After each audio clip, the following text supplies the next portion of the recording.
Good afternoon, everyone. This is the Doctor. It's another beautiful day out here in the Pacific Northwest. I hope all of you guys are doing absolutely fantastic. We got a lot of wind out here today, and for a maintenance day, I honestly can't wait to just run outside and start PLAYing with the dogs. I can't say the word because they're both sleeping right under me, and they'll just go absolutely bonkers. We do have this wonderful chart, you guys, given to me by a member of our community named Chase. He is in a data analytics class right now at university, and he actually was able to, as one of his projects, submit a proof of power creep is what he submitted. And so we're going to be looking at his chart, we're going to be talking about it, and we're going to be talking about power creep in general in War of the Visions, and whether or not I think it exists. Full disclosure, you're probably not going to leave this video feeling like, you know, I've given you the answer for power creep. Because honestly, there is really no yes or no definitive.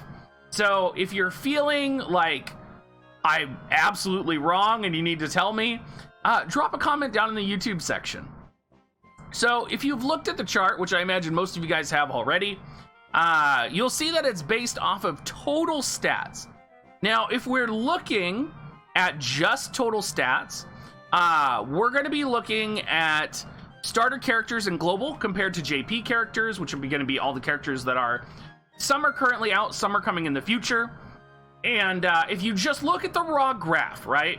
If you don't interpret the data, it looks as if power creep exists, right? Because the baseline of stats for every single unit is raising. And I would say it looks like that according to the data, but I think this data is a little bit like, I feel like we need to maybe adjust and improvise what we're tracking, but I think it is a good starting point for having a conversation about power creep. And kind of the biggest thing that I'm going to point out here in terms of the data is that raw stats do not indicate unit power level. And the biggest example of this is if you look at the starter characters, the lowest statted unit in the game right now is actually Ayaka for UR units. And Ayaka is hands down, because of her abilities, because of her limit break, she is hands down the arguably strongest unit in the game for anyone. So for us to look at the chart and say power creep exists, but then to recognize that Ayaka is the lowest statted unit, but is also the most powerful unit in the game, kind of sets us up to look at the data as, not to disprove it, but it's a starting point, right? So it kind of makes us ask, if base stats in War of the Visions don't display power creep, then what does? And I think that's a good question, because most of the time when we are looking at other games, I'm going to use Brave Exvius because that's probably the game most people have played, you see raw stats as the increase in power level, right? You'll see, for example, 6 stars will become 7 stars. 7 stars will become Neo Visions, or however that works. Like, you see these tiers, and these tiers are released in new power levels. And if you look back like a year, units that were powerful are no longer powerful.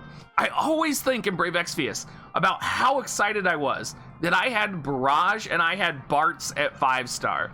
And if I pulled a Bartz now, I would be like, it's just Bartz, like, not a big deal, right? So looking at War of the Visions, raw stats cannot dictate whether power creep exists or not. They can be a tool to show us the information, though. And I think this tool actually kind of raises some questions as well, because we kind of have to weigh the cost of abilities, and there are also stats that are not represented here.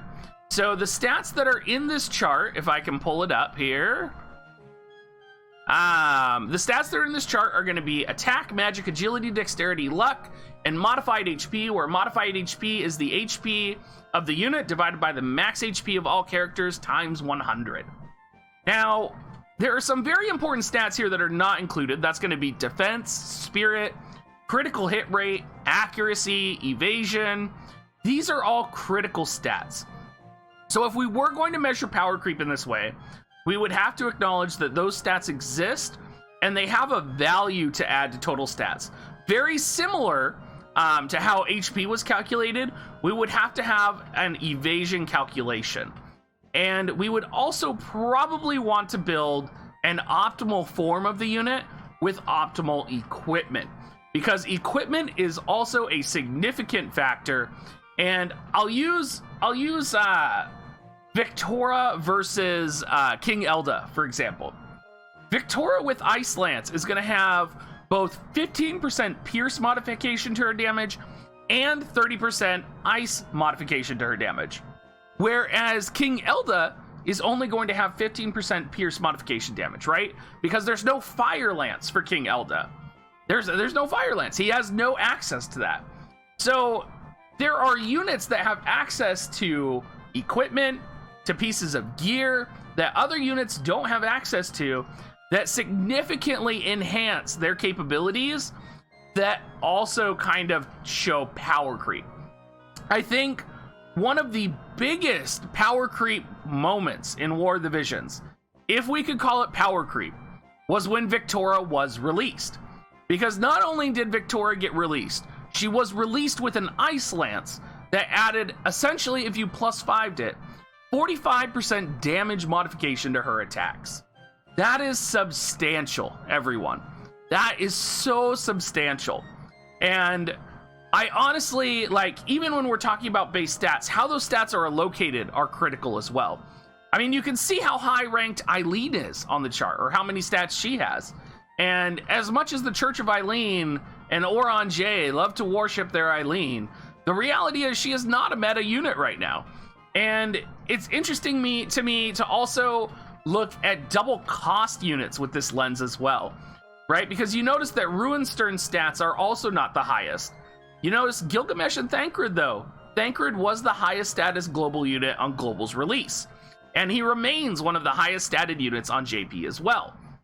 So if we're not doing it by stats, if we're not doing it by, you know, weapons potentially, or like maxing out a unit and then gauging their stats, I think one of the best ways to gauge whether power creep exists would be by damage modification on abilities. So let's take Ruinstern, for example. Ruinstern is going to apparently be this very powerful unit that comes out in Global, right? There's going to be that, like, he's just going to show up and he's going to be sort of like this god tier unit that all of us have been waiting for. And we don't really know why, right? Like, well, I mean, we do know why, but like, why is his power creep so much higher? And if you look at his mastery ability, for example, he has defense penetration 20. And you look at his skills as well, I would look at the damage modification on his skills, the range of his skills, the range height of his skills. All of this is so critical, because when you look at him, his most powerful attack, Catastrophe, right, is going to give you basically a 205% modifier damage attack with increased light killer 45 on a few specific squares. That's pretty strong.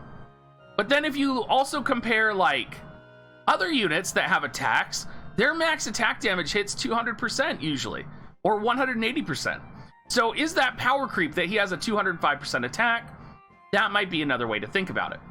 Now, my final talk about power creep actually has to do with Ildira that's coming out right now. And I think Ildira is actually a hard example of power creep in terms of abilities. Now, why do I think that? Well, looking at her abilities, having access to Curaga, well, not Curaga, but the, is it height 3 or level 4 Curaga? I can't remember. It's a Curaga that's modified by height or range or level or something like that. I can't remember. I don't do math, guys. But the fact that Ildira's cure spells and Ildira's attack spells all have one wider range than normal is huge, right? Everyone talks about how Ildira is this great farming unit.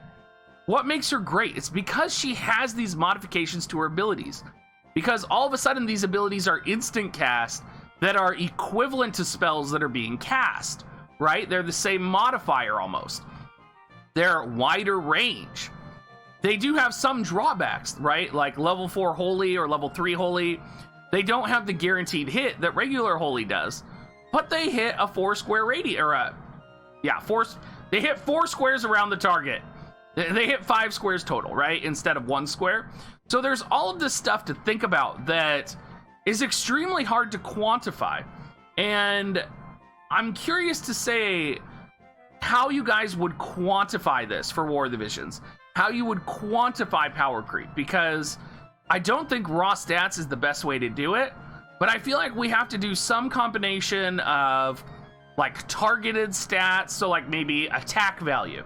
Or maybe like a max geared attack Delita, for example, or a max geared attack Ruin Stern with the modification of their damage, with their, I don't know.